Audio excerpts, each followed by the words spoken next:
Olá, a Bíblia como ela é. Escola Bíblica Getsemane. Estamos agora na quarta lição sobre o Novo Testamento. Estamos estudando os acontecimentos que antecederam a introdução do Evangelho no primeiro século.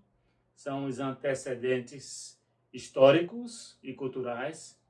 E agora nós vamos entrar na introdução, já começamos a introdução, e vamos falar agora sobre a centralidade de Cristo na Bíblia. Antes de entrarmos no conteúdo, não se esqueça de fazer a sua inscrição. Coloque lá o like, se gostou ou não gostou. Depois faça o seu comentário. O alvo da lição de hoje, como título, a centralidade de Cristo na Bíblia, ela tem 3 objetivos. O primeiro objetivo é saber, o segundo é sentir, e o terceiro é agir. Saber é reconhecer a presença de Cristo por toda a Bíblia. A Bíblia do Novo Testamento, o centro é Jesus Cristo. Assim como no Antigo Testamento, nós temos um outro centro, que é Yahvé, que é Deus, discutido por alguns teólogos. Mas é claro no Novo Testamento, tudo aponta para Jesus. Jesus é a revelação especial de Deus no Novo Testamento. Tudo começa a partir dele. Ele é o fim da lei, ele é a ressurreição, ele é a vitória sobre a morte, ele é a nossa bússola, ele é aquele que transforma a nossa vida do dia a dia, no aspecto emocional, no aspecto ético e moral.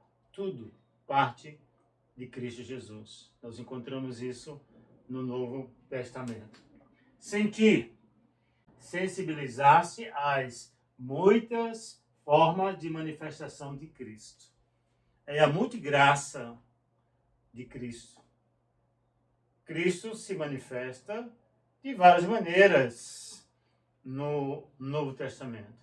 E nós vamos verificar isso durante o semestre. Nós vamos estudar Jesus Cristo em diversas formas, diversas maneiras. E terceiro objetivo desta lição é o agir. Observar ao longo dos estudos do Novo Testamento a centralidade de Cristo. Vai ser o nosso agir diário. Ao estudarmos a palavra, principalmente que o objetivo é estudar o Novo Testamento, nós vamos verificar o agir de Deus, o agir de Jesus no Novo Testamento. E isso nos impulsiona para agirmos da mesma maneira como o nosso Mestre, porque nós somos seus discípulos. Ao longo das páginas da Bíblia, é evidente, como o próprio Senhor Jesus ensinou, encontra-se referências a respeito dele. E começando por Moisés, discorrendo por todos os profetas, expunha-lhes o que ao seu respeito constava em todas as Escrituras. E isso nós encontramos no livro de Lucas, no capítulo 24, versículo 27. E começando por Moisés e por todos os profetas, explicava-lhes o que dele se achava em todas as Escrituras. Então, nós temos aí um ponto muito importante. Desde Moisés até os profetas, falava-se acerca de Jesus Cristo. Cristo é o Criador de todas as coisas. Vamos fazer algumas referências bíblicas para entendermos a centralidade de Cristo na Bíblia. Primeiro, ele é o Criador de todas as coisas. João, capítulo 1, versículo de 1 a 3. Todas as coisas foram feitas por ele, e sem ele nada do que foi feito se fez. Nele estava a vida, e a vida era a luz dos homens. Então nós temos aqui que na criação, Jesus já estava na criação. Esses primeiros versículos do capítulo 1 é uma analogia ao primeiro livro da Bíblia, a Gênesis, no capítulo 1 e 2 da criação. Jesus estava presente, segundo a visão joanina, na criação. Ele é o Criador de todas as coisas. Ele é a porta para a salvação. Assim como Javé outorgou a sua palavra e Deus era a rocha e a salvação, no Novo Testamento a Bíblia aponta para Jesus. E nós encontramos isso em João capítulo 10, versículo 7. Tomou, pois, Jesus a dizer-lhes: em verdade vos digo que eu sou a porta das ovelhas. É a porta para a salvação. Aqui ele usa metáforas. Metáfora de um pastor com cuidado de suas ovelhas. Ele ficava à porta e as ovelhas entravam, e aí as ovelhas tinham toda segurança. E nós temos salvação quando entrarmos por esta porta, que é Jesus. Ninguém pode chegar ao Pai senão por Ele. Nós vamos encontrar essa citação em Atos dos Apóstolos, no capítulo 4, no versículo 12. Quando o Lucas diz assim: em nenhum outro há salvação, porque também debaixo do céu nenhum outro nome há dado entre os homens pelo qual devamos ser salvos. Em nenhum outro há salvação, nem nos céus, nem na terra. Para a nossa salvação é Jesus, o nosso Salvador. A Bíblia também diz que, além dele ser o nosso Salvador, ele é o nosso mediador, o único mediador entre o Pai e os homens. Quando ele diz lá em 1 Timóteo, capítulo 2, versículo 5. Porque há um só Deus e um só mediador entre Deus e os homens, Jesus Cristo, homem. É interessante que Paulo, falando aos Coríntios, na segunda carta, capítulo 5, né? Ele diz que Deus em Cristo reconciliou o mundo. Deus em Cristo reconciliou o mundo. Ele é o nosso mediador. Ele é o nosso supremo pastor. Bíblia, o Novo Testamento aponta para isso. O Salmo 23 vai dizer isso. Eu não vou fazer essa leitura para o vídeo não ficar muito longo, mas leia o Salmo 23. Senhor é o meu pastor e nada me faltará. Capítulo 10 de João, nós também vamos encontrar exatamente isso, né? Quando ele narra ali que ele é a porta, e as ovelhas ouvem a sua voz, e escuta a voz do bom pastor. O bom pastor dá a vida pelas suas ovelhas. Então nós temos um relacionamento de Deus como pastor, como Senhor, e seus filhos, pastor e ovelhas. Mais uma vez, a metáfora usada aqui pelo autor bíblico.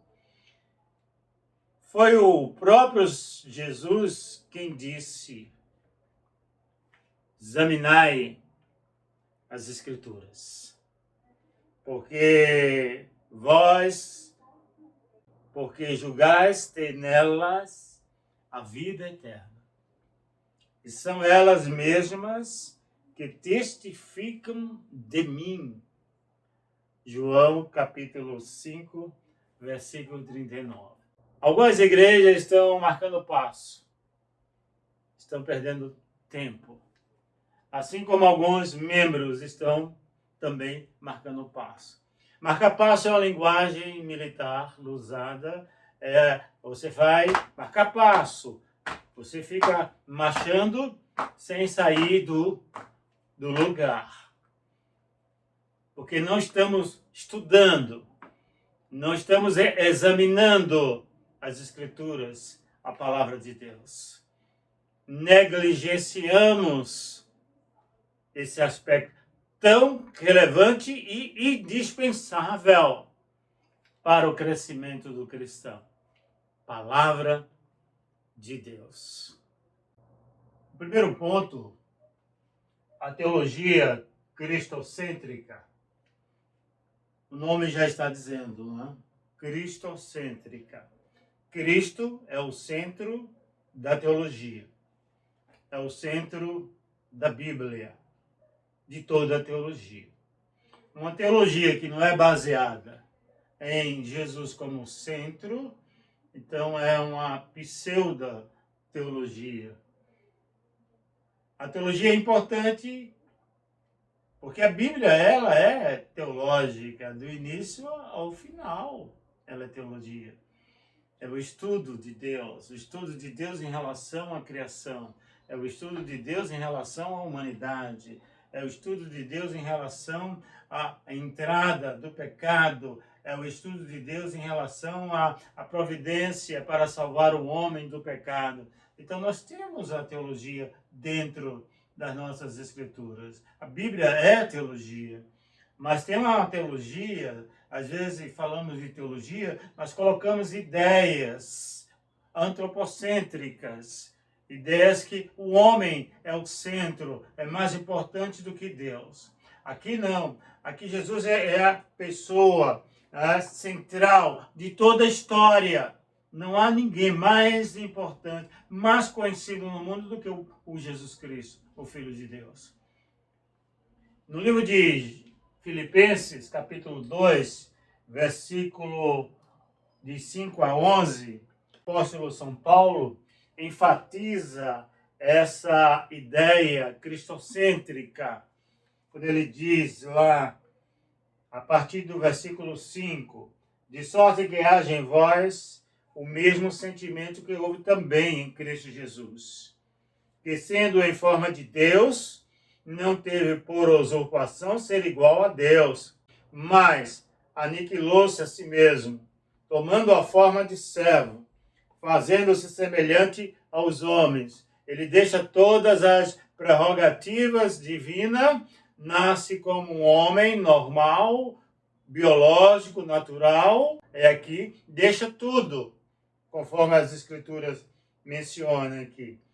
Não atente cada um, achando na forma de homem, humilhou-se a si mesmo, sendo obediente até a morte e morte de cruz. Pelo que também Deus os exaltou soberanamente e lhe deu o nome que é sobre todo o nome. Jesus é o nome que é sobre todo o nome. Ele se humilhou, mas Deus o exaltou. No versículo 10 e 11, para fecharmos essa leitura bíblica, para que o nome de Jesus se dobre todo o joelho dos que estão nos céus e na terra e debaixo da terra. E isso vai acontecer, é inevitável que isso irá acontecer.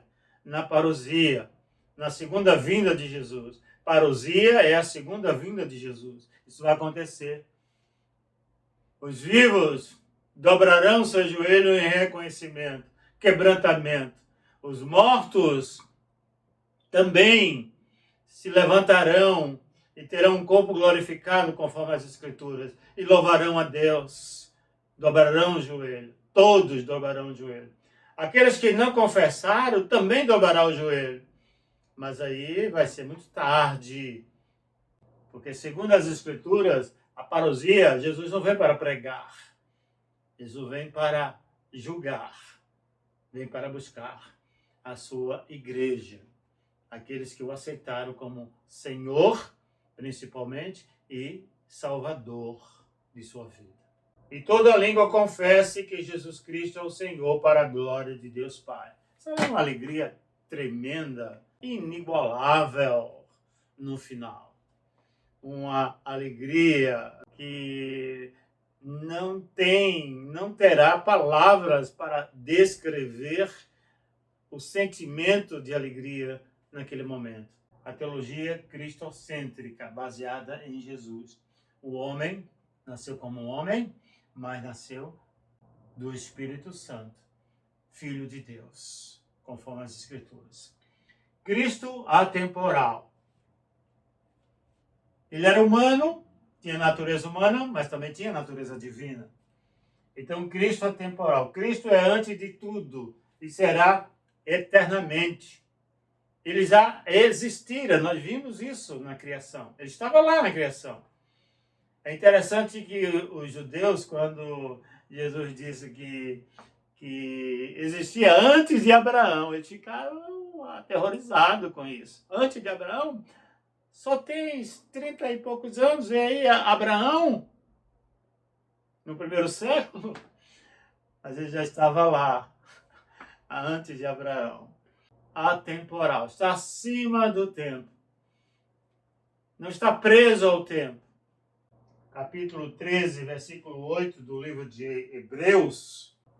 Jesus Cristo é o mesmo ontem e hoje e eternamente. Jesus Cristo é o mesmo ontem e hoje e eternamente. Então ele está acima do tempo, segundo as Escrituras. 1.2, os três estados de Cristo. Um estado é uma posição que alguém guarda, conserva e mantém na vida. Aqui nós temos um quadro mostrando os três estados de Cristo. O primeiro estado de Cristo é a pré-existência, o estado de ser eterno, na questão divina. Nós já verificamos isso, já abordamos, não é? Ele estava na criação, ele é ontem, hoje e será eternamente. Ele já existira antes de Abraão, de tudo que foi criado, tudo foi feito para ele e por ele, não é? Então nós vimos isso também em Colossenses, falando sobre a pré-existência de Cristo. O livro de João, o Evangelho, no primeiro capítulo, e a carta de Paulo aos Colossenses, no primeiro capítulo, fala também da pré-existência de Cristo Jesus. Esse é o primeiro estado. O segundo estado é a humilhação. Ele veio ao mundo, nós temos um princípio bíblico que fala da encarnação de Jesus. E isso nós encontramos com muita propriedade no Evangelho de João, no capítulo 1, versículo 14, quando ele diz: "E o Verbo se fez carne e habitou entre nós, e vimos a sua glória, como a glória do unigênito do Pai, cheio de graça e de verdade." Aqui nós temos a encarnação de Jesus Cristo. Deixa todas as prerrogativas divinas e vem como homem, nascido de mulher. Paulo vai dizer isso em Gálatas 4:4, né? Que no tempo certo, na hora certa, vindo à plenitude dos tempos, Deus enviou seu Filho, nascido de mulher, sobre a lei. Então, ele teve um nascimento biológico. Como homem, ele passou por tudo. Todas as provações possíveis e imaginárias, ele passou como homem. E como homem, ele venceu todos os obstáculos. E aqui nós temos a teologia que fala sobre o segundo adâmico, ou seja, o segundo homem, Jesus. O primeiro foi Adão, que representava a humanidade, aí veio o segundo Adão, Jesus. Enquanto o primeiro falhou em tudo, desobediência, afastamento de Deus, tantas coisas, aqui em Cristo ele foi obediente. Obediente até a morte de cruz, se humilhou, morrendo numa tosca cruz, numa cruz vergonhosa, que era para bandidos, malfeitores, revolucionários, mas ele foi até o final, se humilhou. O terceiro estado de Cristo, ele veio como homem, pré-existência dele, ele nasceu, e agora aqui nós temos o terceiro estado, que é a exaltação de Cristo. Quando tudo parecia estar perdido, mesmo na visão apostólica, os discípulos, não é? E os apóstolos fugiram, se esconderam, estavam decepcionados com o que estava acontecendo, o que aconteceu, morte do mestre, e agora o que vai ser de nós? Era isso que eles sentiam, era isso que eles imaginavam mentalmente. E agora? Nosso líder foi crucificado.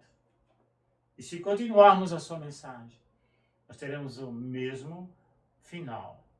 Então era um clima de terror, de desespero, de falta de esperança para os discípulos. E para aqueles que foram beneficiados por Jesus, muitos foram beneficiados, mas no dia lá gritaram Barrabás em vez de Cristo. Mas Deus o exaltou. Seu nome significa Salvador. Jeová salva. E ele veio para salvar o mundo dos pecados. Mateus 1, 21. E ali, quando tudo parecia perdido, estava tudo fechado ali, aquele túmulo fechado. Quando foi no terceiro dia, a Bíblia diz que ele ressuscitou para a honra e glória de Deus Pai. E a vitória foi exaltada. E é esse nome que devemos exaltar em nossas vidas. Jesus, Senhor. Jesus, nosso Salvador. Jesus, aquele que está conosco em todos os momentos. É a sua promessa. Então, primeiro estado, segundo estado e terceiro estado de Cristo. Ponto 1.3 da quarta lição, a centralidade de Cristo na Bíblia, seguindo a teologia cristocêntrica. A mensagem redentora. Todo homem nasce decaído e está condenado à morte eterna. A Bíblia também é clara quanto a isso. Todos pecaram e destituídos estão da glória de Deus, estão longe de Deus.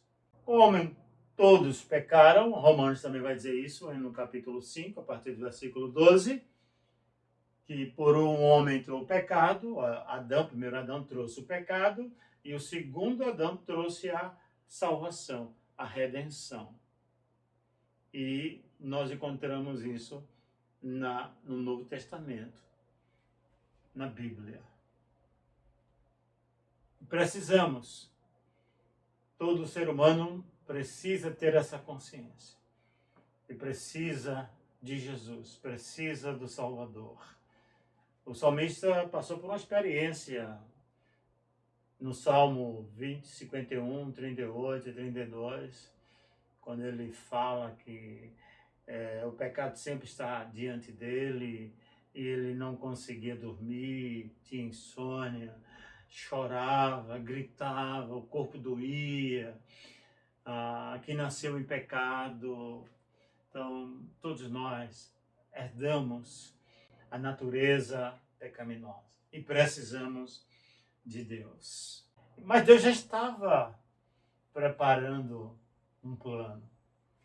É interessante que a visão que nós temos do antigo é de um Deus carrasco, um Deus violento, grosso, mas não observamos que nós encontramos ali no Antigo Testamento um Deus amável, um Deus amoroso, um Deus que nos compreende, ao ponto de esse Deus que a sua santidade não permite o pecado, porque Deus é santo, a sua santidade julga, não é, e condena o pecado, porque ele é santo, mas é um Deus que preparou tudo com amor, com muito carinho.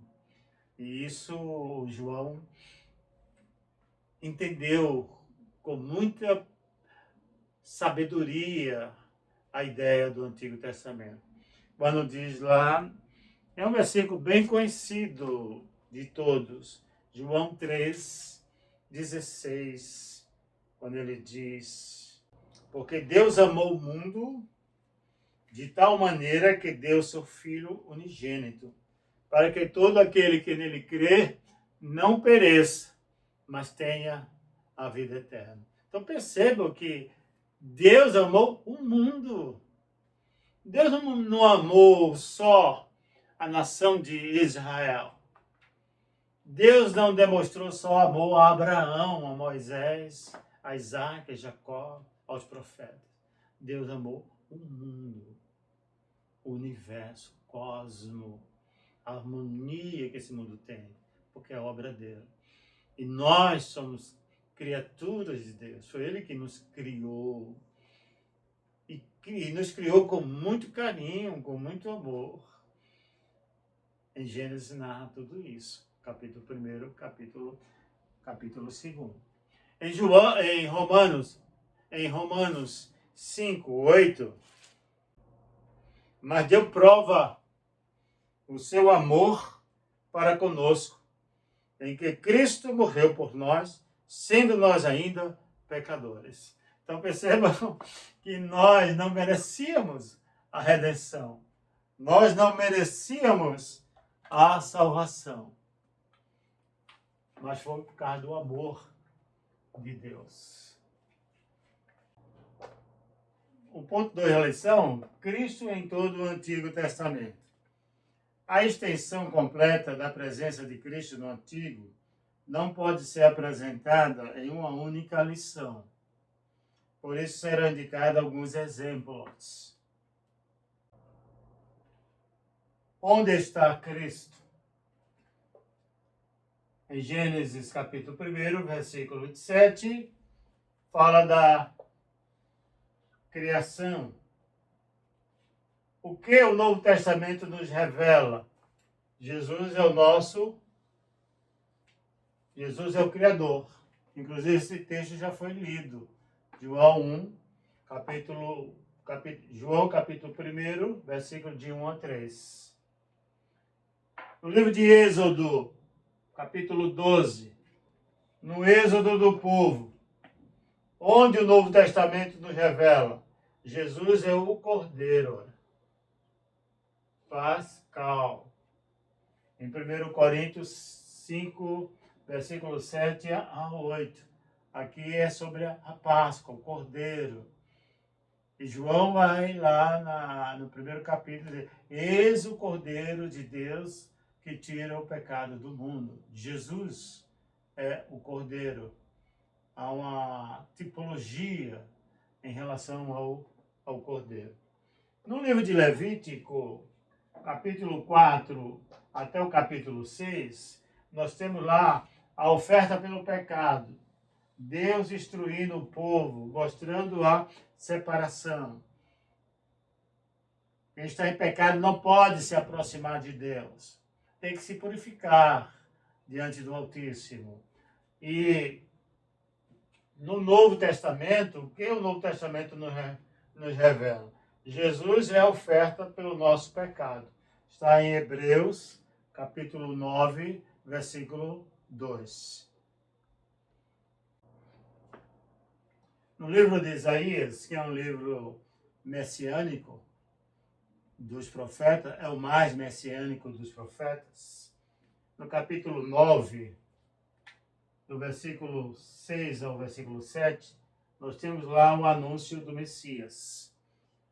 O que o Novo Testamento nos revela? Foi sobre Cristo que Isaías profetizou. E lá nós encontramos no livro de Lucas, exatamente ratificando o que Isaías havia dito no Antigo Testamento.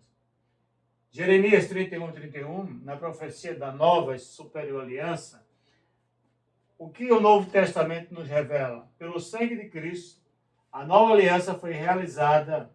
Nós encontramos isso, a ratificação, em Mateus 26, versículo 28, sobre exatamente esta nova aliança, uma aliança superior. Essa aliança, a segunda, é no sangue. A primeira aliança, ela perdeu seu valor. Foi necessária a segunda aliança. E essa segunda aliança é no sangue. É a segunda e última aliança. Aliança vicária, irrepetível. Jesus é a nossa aliança eterna. Onde está Cristo? Miqueias capítulo 5, versículo 2. Na profecia de seu nascimento em Belém. O que o Novo Testamento revela? Revela exatamente aquilo que estava predito em Miqueias 5, 2. Mateus, capítulo 2, versículo de 1 a 2. Cristo nasceu em Belém. Em Malaquias, no capítulo 3, 1, na profecia de Cristo no templo. Cristo esteve no templo. Então, o autor do livro de Marcos registra essa visita de Jesus ao templo no capítulo 11, versículo 15 e 16. Ponto 3. A centralidade de Cristo no Novo Testamento. Em Gálatas, capítulo 4, versículo 4, o apóstolo São Paulo, escrevendo aos Gálatas, ele declara: mas vindo a plenitude dos tempos, Deus enviou seu Filho nascido de mulher, nascido sob a lei. O Pai enviou seu Filho no momento exato, no tempo certo, para ser o centro da mensagem redentora descrita no Novo Testamento.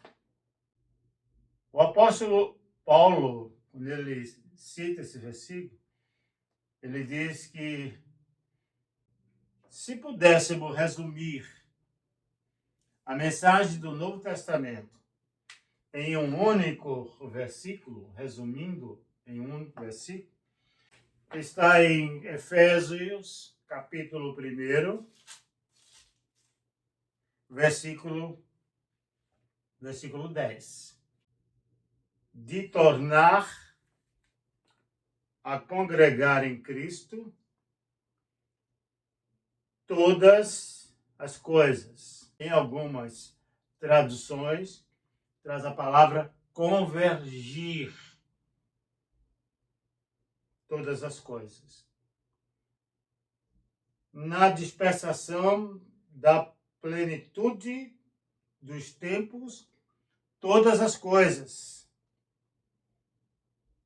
que estão nos céus, como as que estão na terra. Convergir. de fazer convergir nele, em Cristo, na plenitude dos tempos, todas as coisas, tanto do céu, aqui é uma referência ao aspecto sobrenatural, como as da terra, na horizontal, na humanidade. Deus une através de Cristo. Deus se aproxima do homem através de Cristo. Cristo é o elo de ligação entre a humanidade e Deus, seu Pai. Concluindo esta lição, a verdadeira pregação cristã precisa centralizar-se na cruz de Jesus Cristo. A cruz é a doutrina central dos Santos Escritos. Todas as outras verdades reveladas ou encontram em seu cumprimento na cruz, ou são necessariamente fundamentadas sobre ela. Então, Cristo morreu numa cruz. Então, a cruz reúne todos os fundamentos, todos os ensinamentos do Novo Testamento passa pela cruz, onde Cristo morreu, derramou seu sangue por nós. São as verdades reveladas no Novo Testamento. E aí nós chegamos ao final da nossa quarta lição. Espero contar com vocês no próximo encontro. Que Deus nos abençoe abundantemente. Amém.